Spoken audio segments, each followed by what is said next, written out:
रही मेरी मम्मा घर से बाहर। मेरी मम्मा तो हमेशा यही कहती है कि बेटा शाम होने से पहले ही अपने घर लौटना चाहिए। आप सब मुझे क्यों नहीं बता रहे कि मेरी मम्मा कहाँ है? मेरी मम्मा ठीक तो है ना? कव्वे अंकल, आप तो साथ ही गए थे मेरी मम्मा के। प्लीज आप ही मुझे बता दीजिए कि मेरी मम्मा कहाँ है। मेरे ख्याल में सोनू को सच सच बता देना चाहिए कि इसकी मम्मा अब इस दुनिया में नहीं रही। वो बच्ची है अभी, शायद वो बर्दाश्त नहीं कर पाएगी इतना बड़ा झटका। उसे यही कहते हैं कि उसकी मम्मा रास्ता भूल गई होगी, कल वापस आ जाएगी। लेकिन फिर कल क्या बनेगा? इसे पता तो चल ही जाएगा। लेकिन कल बताना ही बेहतर है। सोनू बेटा, तुम्हारी मम्मा और हम सब दाना की तलाश में दूसरे जंगल निकल गए थे। वापसी पर तेज आंधी शुरू हो गई और तुम्हारी मम्मा रास्ता भूल गई। हम में से किसी को भी पता नहीं चला। तुम परेशान ना होना, वो कल लौट आएगी। क्या तुम्हारे पास खाने को कोई दाना है? अगर नहीं है तो हम भेज देते हैं। नहीं, मुझे नहीं कुछ दिखाना। मुझे अपनी मम्मा के पास जाना है। तमाम पक्षी छोटी सोनू चिड़िया को ये बता नहीं रहे थे कि इसकी मम्मा को तो जालम चील ने पकड़कर खा लिया है। आज रात तुम सोनू को अपने साथ अपने घोंसले में ले जाओ, ये अकेले में डरेगी। तुम्हें तो पता है मेरा घोंसला कितना छोटा है और मेरे दो बच्चे भी हैं। हम तो खुद बहुत मुश्किल से गुजारा करते हैं। तुम ले जाओ, तुम्हारा तो घोंसला भी मेरे घोंसले से बड़ा है। ऐसे कहता हुआ तोता भी अपने घर चला जाता है। कौवा जो के साथ वाले पेड़ पर ही रहता था, इसे सोनू से सहानुभूति तो सब पक्षियों से ज्यादा थी, लेकिन सोनू को अपने साथ ले जाने को वो भी तैयार नहीं था। अब मैं भी चलता हूँ, तुम्हारी आंटी इंतजार कर रही होगी। कल सवेरे मैं फिर आऊँगा। सोनू चिड़िया अकेली रह जाती है। मम्मा, आपके बगैर मुझे डर लगेगा। मैं कैसे अकेली रात गुजारूंगी? और फिर रात हो जाती है। सोनू चिड़िया अपने दिल में अपनी मम्मा के ख्याल सोच सोच कर रोती रहती है। पता नहीं क्यों मुझे कौवा सच नहीं बता रहा मेरी मम्मा के बारे में। रोते रोते इसकी हिचकी बन जाती है। मम्मा, मुझे डर लग रहा है। प्लीज मम्मा, तुम आ जाओ मम्मा। सोनू, सोनू, मैं तुम्हारे पास ही हूँ। मम्मा, तुम मुझे नजर नहीं आ रही, कहाँ हो? हाँ मेरी बच्ची, अब मैं तुम्हारे पास तो हूँ, लेकिन तुम्हें नजर नहीं आऊंगी। मेरी बच्ची, मुझे माफ कर दो। मैं तुम्हें इतनी छोटी उम्र में अकेले छोड़कर चली गई। मुझे एक जालिम चील ने आज खा लिया है।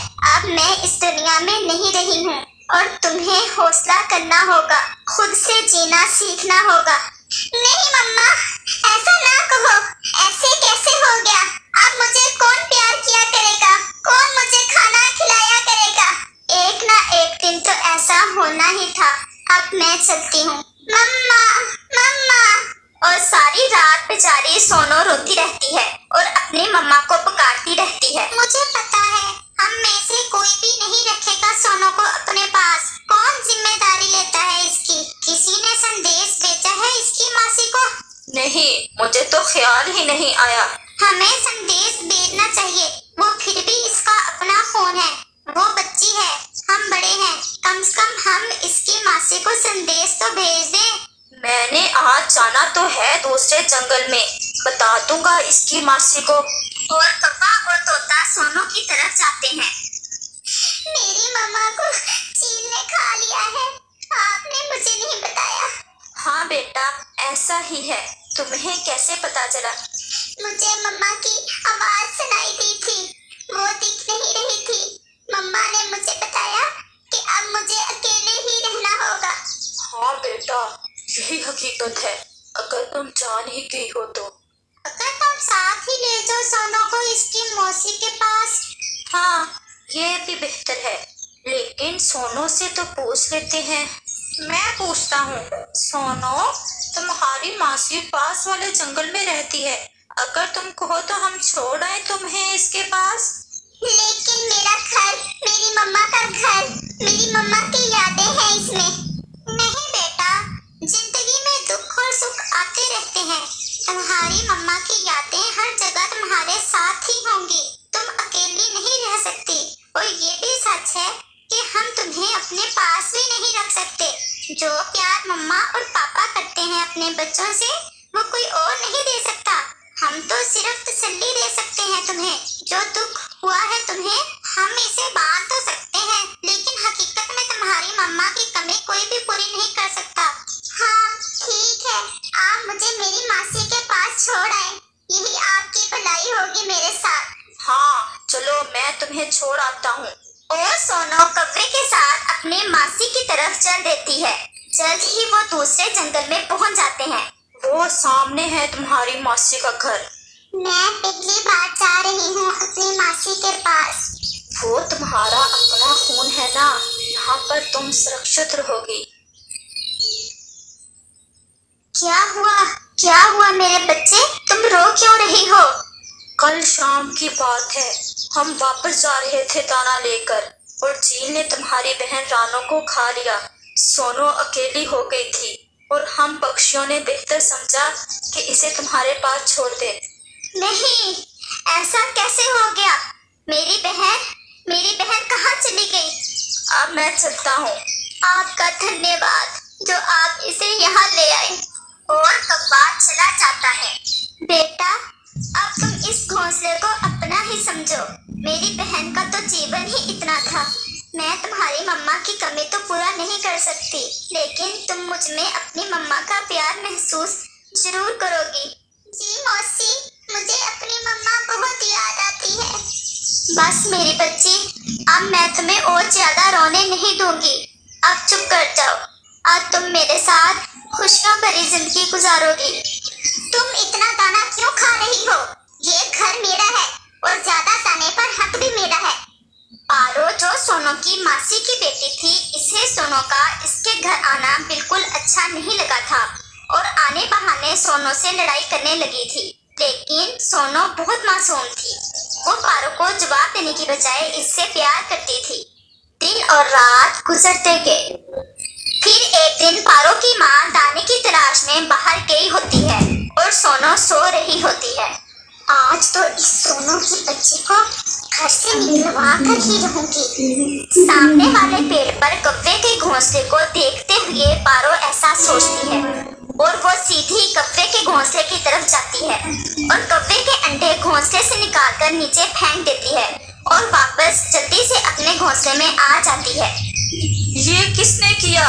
ये कैसे हो गया? मेरे अंडों को घोंसले से बाहर किसने फेंक दिया? कौवा शोर मचाने लगता है। आसपास के पक्षी वहाँ इकट्ठे हो जाते हैं। ये सब सोनो ने किया है जब मम्मा दाना लेने गई हुई थी। पारो ऐसे कहा। क्या किया सोनो ने? तुमने क्यों मेरे बच्चों के साथ ऐसा किया? जो मुसीबत तुम पर आई है इसमें हमारा तो कोई दोष नहीं, तो तुम क्यों इसका बदला हमसे ले रही हो? भी गुस्सा आ जाता है और वो भी सोनो को बुरा भला कहती है।